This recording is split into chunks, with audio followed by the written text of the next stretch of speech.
안녕하세요, 언더캐리어 가이드입니다. 오늘은 아이패드 미니 7세대라고 부르면 안 되고요. 아이패드 미니 괄호 열고 A17 프로 모델 괄호 닫고 되겠습니다. 이 배경화면조차 바꾸지 않은 성의 없는 그래도 지금 박스 보는데 왼쪽에 이걸 반짝거리게 만들어놓긴 했어요. 하고 위에 애플 로고도 반짝반짝거립니다. 자, 지체 없이 친환경적인 C를.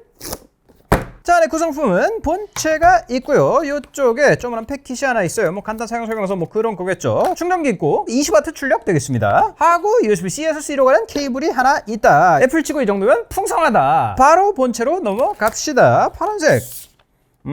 파란색이 아주 파랗진 않네. 바로 전 미니에 비해서 제일 크게 바뀐, 아예 톤 자체가 바뀐 게 이 블루거든요. 파란색 저는 마음에 듭니다. 자, 시간을 아끼기 위해서 전원을 넣으면서 설명을 드리면 뭐 사양 자체는 다들 알고 계시죠. 화면 8.3인치에 1488에 2266 LCD 똑같고요. 전면 카메라 위쪽에 있어요. 요즘 거의 모든 아이패드들이 카메라를 이쪽에 달아가지고 페이스타임 할 때 편한 위치로 바꾸는 추세인데 여전히 여기에 있다. 사양도 동일하게 f2.4 12메가픽셀 122도 초광각이고요. 오른쪽엔 애플 펜슬 부착하는 데만 있고요. 요게 병영점 중에 하나거든요. 기존에 애플 펜슬 2세대를 붙일 수 있었는데 올해는 개호환 안 되고요. 애플 펜슬 프로 또는 애플 펜슬 괄호 열고 USB-C 괄호 닫고만 지원이 됩니다. 그리고 위쪽에 여전히 페이스 아이디 없고 전원 버튼에 터치 아이디, 지문인식 센서 통합되어 있고요. 요거 구멍이 2개 있어가지고 스피커가 위아래로 4개가 들어가 있나 싶지만 전혀 그렇지 않습니다. 이 중에 하나만 스피커고요. 이쪽에 볼륨 버튼이 있고 왼쪽에는 아무것도 없고요. 아래쪽에도 우리를 기만하는 구멍 2개가 있지만 하나만 스피커고요. USB-C 포트가 있고 나머지 하나는 뭐냐? 마이크입니다. 참고로 요거를 알아보는 좋은 방법은 이렇게 뭔가가 있는 쪽이 스피커고요. 없는 쪽은 마이크가 있거나 뭐 그냥 벤트거나 뭐 그런 겁니다. 그래서 요 구멍들은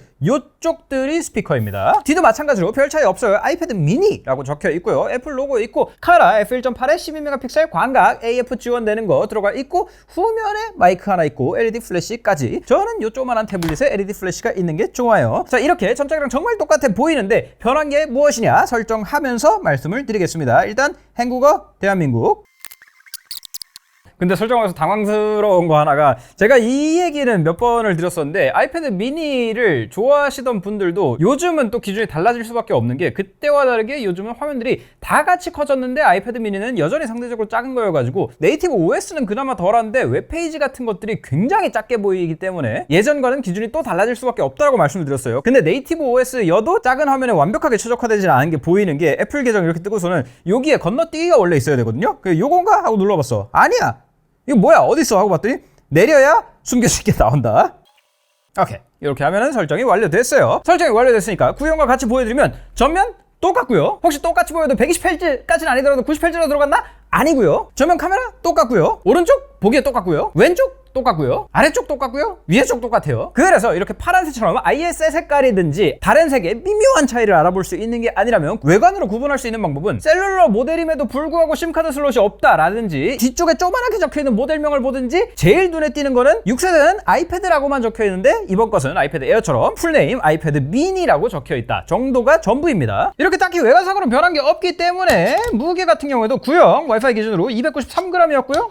293g 똑같습니다. 자, 그래도 몇 년이 지났는데 아예 안 바꾸고 출시한 건 당연히 아니고 A15 바이오닉이었는데 A17 프로 됐고요. 그렇기 때문에 지금은 사용 안 되지만 애플 인텔리전스도 될 예정이고요. 그걸 위해서 원래 4기가 LPDDR4X 램이 들어갔었는데 8기가 LPDDR5 램이 들어갔고요. 그거에 딸려오는 것들 블루투스 5.0이었는데 5.3 됐고, 원래 와이파이 6까지 됐는데 6E까지 됩니다. 그리고 원래 64에서 시작해서 그게 싫으면 256으로 점프했어야 했잖아요. 베이스 용량이 64에서 128로 올라가고 128, 256, 512가 새로 생겼습니다. 참고로 스토리지 얘기 나온 김에 신형 아이폰이랑 마찬가지로 얘도 무선 복구가 되죠. 원래 워치에 처음 들어갔던 거거든요. 워치랑 애플 TV랑 그런 거에 무슨 일이 있어가지고 복구 이미지를 씌워야 되면은 무조건 PC나 맥에 선으로 연결했어야 되는데 이제는 무선으로 됩니다. 근데 이게 반가운 것도 반가운 건데, 이제 이런 것도 되니까 USB 포트도 없애려고 생쇼하는 거.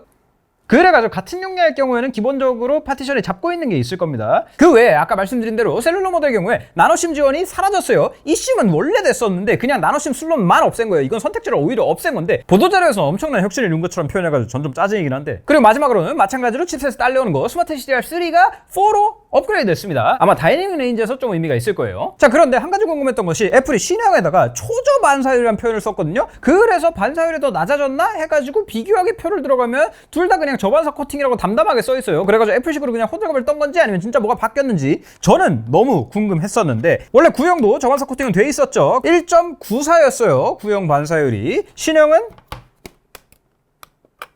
1.79야. 나아졌네요. 이게 반사방지 코팅이 아예 안 돼 있는 거랑 비교하면 확 눈에 띄는데 요렇게 두 개는 보이실지 모르겠어요. 여기에는 카메라가 안 보였다가 더 안 보였다가 안 보였다가 더 안 보였다가. 그리고 두 번째 궁금한 거는 구형이 젤리 스크롤 현상이라는 게 있었죠. 이게 특히나 컨트롤러에서 쏘는 속도가 느린 LCD여가지고 줄마다 쏘는 건데 가로로 봤을 때 정방향 패널을 넣어놔가지고 세로로 넣으면은 그게 밀리는 현상이 있었거든요. 뭐야?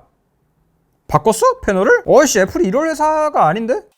바뀌었네. 지금 슬로우모션을 촬영해보니까 엄청나게 나아졌어요. 그냥 일반적으로는 안 보인다, 없어졌다 라고 표현해도 크게 문제가 없을 정도로 나아졌습니다. 사실 이게 그냥 일상적으로 쓸 때 크게 문제가 되느냐라고 생각하면 저는 그렇지는 않는데, 세월이 이렇게 지나고 이렇게 조금 바꿨는데 그것조차 안 고쳤으면은 화가 날 뻔했던 거거든요. 고쳐졌습니다. 일단 점수를 얻고 있어. 지금 2024년에 74만 9천원부터 시작하는 조만한 기계가 아직도 68세인 거에 열받아야 되는데, 물론 열받아 있긴 한데 애플식으로 훈련이 돼 있으니까 이게 반가워지고 그게 약간 잊혀지는 그런 게 있습니다. 근데 이 화면 하면서 정면에서 볼 때는 몰랐는데 이 사이드 카메라를 보니까 채권도랑 시야각도 차이가 있는 것 같지 않아요? 공평하게 툴톤을 끄고 흰색 화면을 띄워놨을 때 이 정면은 똑같아 보이는데 사이드에서 봤을 때 차이가 되게 나죠. 구형은 누리끼리하게 시야각이 틀어지는 게 보이는데 신형은 꽤 깔끔한 모습을 보이고 있습니다. 이쪽에서 봐도 마찬가지예요. 시야각 바뀌는 거 보세요.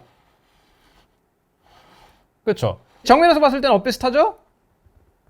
눕혔을 때 색이 틀어지는 게 확 보이죠? 단순히 상하만 그렇냐?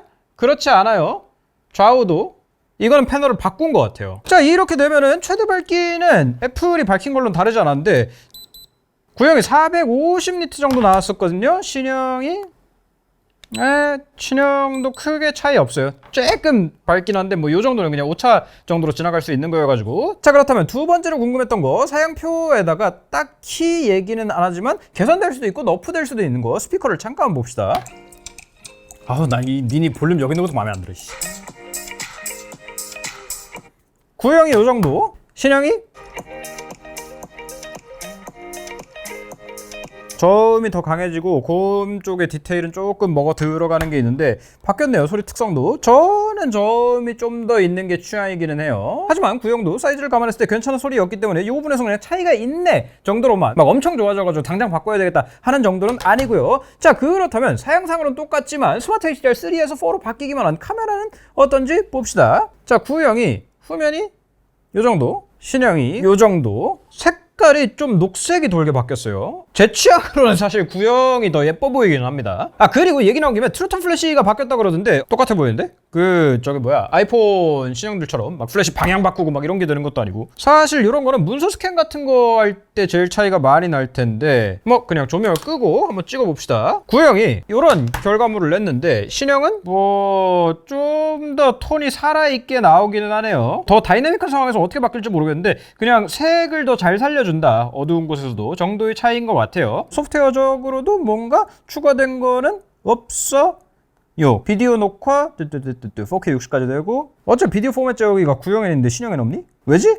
신형도 똑같이 되고요. 구형은 그걸 꺼놓으면은 이걸 터치했을 때 아무것도 안 하게 할 수가 있는 거거든요. 끌 수 있는 옵션을 없앤 거네요. 그 외에는 장면 감지, 그러네, 옵션을 없앤 것들이 몇 개 있네요. 장면 감지를 원래 끌 수가 있었거든요. 요게 옵션이 사라졌네요. 나머지 내가 하나하나 다 봐야 되잖아. 뭘 또 없었는지 이런 씨. 자, 제가 영상에서 보여드렸듯이 애플이 귀엽고 깜찍하게 소프트웨어로 막아놓은 거 80% 한도까지만 지정한다든지 사이클 수를 본다든지 제조일 처음 사용 이런 거 보는 배터리 성능 상태는 신형에만 있고요. 나머지 뭐가 또 없어. 스마트 커버 잠금 해제 옵션이 없어졌어요. 이건 뭐야? 그냥 끌 수만 없게 돼 있나? 아니면 손쉬운 사용에다가 옮겨놔 버렸나? 이건 뭐지? 이건 스마트 커버를 붙여야만 뜨게 바뀌었나 봐요. 그 애플 펜슬 옵션에 들어온 김에 애플 펜슬이 원래는 아까 말씀드린 것처럼 구형은 애플 펜슬 2가 붙었잖아요. 그랬는데 신형은 애플 펜슬 프로, 프로여가지고 프로모션 뺄 거였으면 애플 펜슬 프로도 지원을 하지 말든가. 일관적이지 못해가지고 좀 열받는 게 있는데 애플 펜슬 프로를 연결해서 쓸 수 있고요. 프로가 되기 때문에 어쩔 수 없이 이 스퀴즈라든지 나의 찾기에서 찾기라든지 펜이 공중에 떠 있을 때 호버 되는 게 추가가 됐습니다. 그래서 이렇게 갖다 대면은 옹 하는 게 있고요. 이런 거에서도 가까이 갖다 대면 옹 하는 게 있어요. 갤럭시 tab S 펜에서는 옛날 예적부터 내놓은 건데 어쨌건 요거 이제 미니에서도 쓸 수 있다. 플러스 스퀴즈 되는 거 말씀드렸죠. 이렇게 꼬집어주면 팔레트를 열 수 있습니다. 펜슬 자체는 뭐 그냥 펜슬이에요. 펜슬이에요. 갈고리도 똑같이 있고요. 근데 분명히 안 되는 걸 알고 있음에도 불구하고 궁금하죠? 붙는지. 애플 펜슬 2를 오묘하게 안 붙어. 이렇게 불쌍하게 안 붙습니다. 신형 아이패드 프로에서도 보여드렸었지만 애플 펜슬 프로를 구형에 붙여도 이렇게 불쌍해 보입니다. 이런 이유는 제가 여러 번 보여드렸지만 이쪽에 자석 배열이 바뀌었기 때문이에요. 근데 자석 얘기를 하니까 말인데 또 걱정되지 않습니까? 이 커버 같은 거 애플이 호환 안 되게 하는 거 되게 좋아하는데 정품은 아니고 서드파티인데 정품 같은 경우에도 호환은 된다라고 써 있었거든요. 구형에서는 열면 켜지고 닫으면 꺼지고 다 됐거든요. 신형 똑바로 붙고요. 다행히 요 케이스 자석 바꾸기 이런 거 안 했어요. 애플이 여러 번 했거든. 똑같이 됩니다. 기존에 쓰시던 거 그대로 쓰셔도 됩니다. 펜슬만 새로 사세요. 자, 그런데 뭐니 해도 이번에 제일 중요한 거는 칩셋 아니겠어요? 이 칩셋이 애플은 구형에도 A16 아니고 A15 바이오닉을 넣어주고 심지어 거기서도 클럭을 살짝 낮춰가지고 소소한 차별을 준 회사다 보니까 M4 아니고요. M2 아니고요. 그럼 A18 프로? 아니에요. A17 프로. 심지어 거기서 GPU 하나를 죽인 컷칩을 넣어줬습니다. 자, 그래서 얼마만큼의 차이가 있는지 제가 벤치마크를 쏙 돌려보고 오겠습니다. 오케이, 벤치마크 돌리고 왔어요. 자, A15 바이오닉과 4기가 램이 들어갔던 전작에 비해서 싱글코어는 33% 정도 차이 나고요. 멀티코어 32% 정도. 애플이 공식적으로 밝힌 거 CPU 30% 정도 올랐다 그랬는데 실제로 그 정도 올랐어요. 자, 참고를 위해 비교로 보여드리면 이거 CPU는 같은 A17 프로 들어간 아이폰 15 프로 계열과 동일하게 나오는 거고요. 이왕 떠있으니까 말인데 이걸 아이패드 계열과 비교하면은 싱글 코어만으로는 M2보다 잘 나오는 겁니다. 그리고 멀티코어 같은 경우는 마찬가지로 폰으로 치면은 같은 칩셋 들어간 15 프로와 15 프로 맥스와 비슷한 수치고 태블릿으로 보면 M1보다 좀 낮은 정도. 자, 근데 우리가 제일 궁금했던 건 GPU였죠. 긱벤치 GPU 메탈 기준으로 애플이 25 프로 나왔다 그랬는데 살짝 더 잘 나왔어요. 26.8% 개선된 수치를 보이고 있습니다. 참고로 이것도 비교용 자료를 보여드리면 M1에서 5,000점 정도 빠지는 수준이에요. 그런데 우리가 궁금한 거는 여기 컷칩이라 그랬잖아요. 같은 A17 프로가 들어간 아이폰 15 프로 맥스보다 GPU 코어가 하나 적은데 자, 여기에 편리한 비교 값이 있죠. 아이폰 15 프로 계열은 27,000점 정도 나오는데 얘는 25,400점 정도입니다. 6% 정도 차이 나는 거예요. 6개 중에 하나가 날아간 거 치고는 생각보다 큰 차이는 안 나는 것 같죠. 이제 요것과 더불어서 지는 않지만 어쨌건 기반은 같은 칩셋이 들어갔지만 GPU 코어가 하나 줄고 면적이 훨씬 크잖아요. 그랬을 때 전작이 게이밍 버전으로 최고라 그랬는데 이번 건 어떨지 당연히 3D마크 와일드라이프 익스트림 스트레스에서 돌려봤는데 결과가 아이패드 에어 13이라고 뜨는데 이건 무시하시고 처음에 안정성 점수만 보면 A 떨어졌네 라고 생각할 수 있는데 이건 값을 정확히 봐야 됩니다. 최저로 떨어졌을 때 점수 21% 정도 향상이 있고요. 최고 점수로는 무려 34% 정도의 향상이 있습니다. 그리고 여기서 흥미로운 부분이 하나 더 있는데 기반은 같은 칩셋이지만 5코어 GPU 대 6코어 GPU잖아요. 성능 차이 얼마나 있을까요? 최고로 뽑았을 때 7% 정도의 차이밖에 안 납니다. 그리고 최저 점수는 거의 차이가 없는 수준이에요. 그래서 같은 A17 프로끼리 비교하자면 안정성이 오히려 더 높은 거 확인할 수 있고요. 어쨌거나 최고 성능이 6%라도 높지 않냐라고 하기에는 세 개 다 스로틀링 걸려가지고 꺾이는 부분이 있죠. A17 프로들은 첫 번째 루프 지나면은 바로 꺾여서 2700점대 800점대 정도로 쭉 가고요. 구형 A15 바이오닉은 그 중간까지 살짝 더 버티는 구간이 있긴 한데 어쨌건 세 번째 루프부터 2300점대로 쭉 갑니다. 그래서 뭐 빠르게 영상을 쭉 뽑아낸다 정도에서는 성능 차이가 있을 수 있지만 사실 게임처럼 장시간 돌린다 할 때는 요 꺾이고 나서가 중요한 거죠. 아까 말씀드린 대로 그 장기간 썼을 때의 수치가 전작보다 20% 개선된 거고요. 코어 하나 더 많은 아이폰 15 프로 맥스 거랑은 거의 차이가 안 나는 수준입니다. 그래서 요거는 A18 프로가 안 들어갔다고 아쉬워할 수는 있지만 성능상으로 코어 하나 줄어든 컷칩이 들어간 게 아쉬울 정도냐? 제가 보기엔 아닌 것 같습니다. 자, AI는 긱벤치 AI 뉴럴 엔진으로 돌린 결과 정확히 애플이 밝힌 대로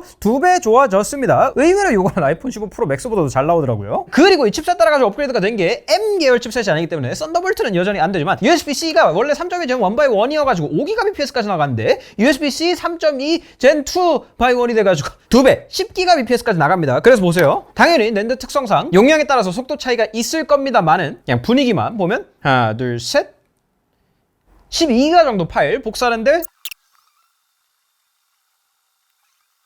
원래 이 정도 걸렸죠. 신형은 하나 둘 셋 끝. 그래요. 지금 보니까 A17 프로에서 한 코어를 또 뺐다 그래가지고 걱정을 했는데 피크 잠깐 찍는 거 빼고는 비스무리한 성능을 내주고 있어가지고 그거는 뭐 약간 괘씸하긴 한데 큰 문제는 아닌 것 같고 오히려 스로틀링 특성은 뭐 면적 빨도 있겠지만 좋아가지고 큰 문제는 아닌 것 같고 램도 애플 인텔리전스 때문이겠지만 어쨌건 8기가로 이거 뭐 고맙다 AI 도치야 뭐 이런 거 해야 되나? 사이버펑크 덕분에 3080 샀어 이런 것처럼 예상했던 것보다는 나쁘지 않아요. 근데 이거는 이런 작고 성능 좋은 태블릿을 워낙 좋아하는 제 취향이 좀 많이 반영된 거기는 합니다. 그럼에도 불구하고 6세대 처음 나왔을 때와 지금 사이에는 그 사이에 경쟁자들이 너무 많이 생겼어요. 참고로 지금은 3세대도 있는데 Y700 2세대 같은 게 그 역할을 톡톡히 하고 있단 말이죠. 다만 이런 태블릿 계열에서 저는 아이패드 OS의 활용도가 상당한 가치를 지니고 있다고 생각하는데, 아까 말씀드린 것처럼 그거에 대한 매력도 이 사이즈에서는 조금 떨어지는 게 있습니다. 물론 커스텀을 포함한 안드로이드보다는 여전히 낫다고 생각은 합니다만, 자, 그래서 이럴 때 진짜로 아이패드 프로 계열처럼 뭐 생업에 쓸 수 있다, 쉽게 말해서 먹고 사는데 쓸 수 있다, 프로페셔널하게 같은 용도가 아니라 엔터테인먼트, 특히 게임 같은 거를 할 때 지금 Y700 2세대가 200불 정도 한단 말이죠. 그리고 웬만한 게임이 다 돌아가요. 이게 지금 74만 9천 원부터 시작해요. 물론 한번 인상돼가지고 64기가가 76만 9천 원부터 시작하던 전작보다 낮긴 하지만 이건 어쨌건 프레쉬 했잖아. 근데 살짝 우려먹은 기계에다가 74만 9천 원을 태울 정도의 차이인가 하면 그건 잘 모르겠어요. 그래서 저는 뭐든지 할인받으면 좋지만 요거는 교육 할인이 67만 원부터거든요. 받으면은 그럭저럭 매력 있는 기계가 아닐까라고 생각을 해요. 다만 그럼에도 불구하고 셀룰러에 13만 원을 더 붙여요. 좀 너무하지 않니? 물론 요거는 제가 써보면서 생각이 바뀔 수도 있으니까 지금은 그냥 6세대 나올 때랑은 또 세상이 바뀐 것까지는 아니고 또 시장이 바뀌었다 정도의 의견으로만 들으시면 되겠습니다. 일단 저는 다른 거를 다 제껴놓고 요거 자체는 제가 저번에 정리 영상에 말씀드렸지만 아이패드 사이에서 요게 점유율이 12%인가 합니다. 그래서 아이폰 미니는 칼같이 잘랐잖아? 새 거를 꾸역꾸역 출시를 해준다는 입장에서 물론 애플은 돈 벌려고 하는 거겠지만, 하지만 또 고마워. 귀엽긴 참 귀여워, 그치? 조그만한 거에 커다란 펜이 붙어가지고 이렇게 뭔가 필기 같은 걸 한다는 거는 뭔가 묘한 매력이 있습니다. 그래서 사실은 이게 막 100불만 더하면, 우리나라 돈으로 얼마 17만 원인가? 어쨌건 그 정도만 더하면 에어가 되는데 라는 게 저는 이 세그먼트 차이가 있기 때문에 할 수 없는 말이라고 봐요. 대표적으로 그 돈 씨 하면서 급 올라갈 수밖에 없는 게 자동차인데 700 더하면 투싼인데 뭐 이런 게 저는 요거랑은 또 다르다고 봐요. 그렇습니다. 혹시 궁금한 점 있으시면 댓글 남겨주시고, 저 인스타그램, 페이스북, 네이버 TV 어느 키죠? 다음 시간에 또 뵐게요.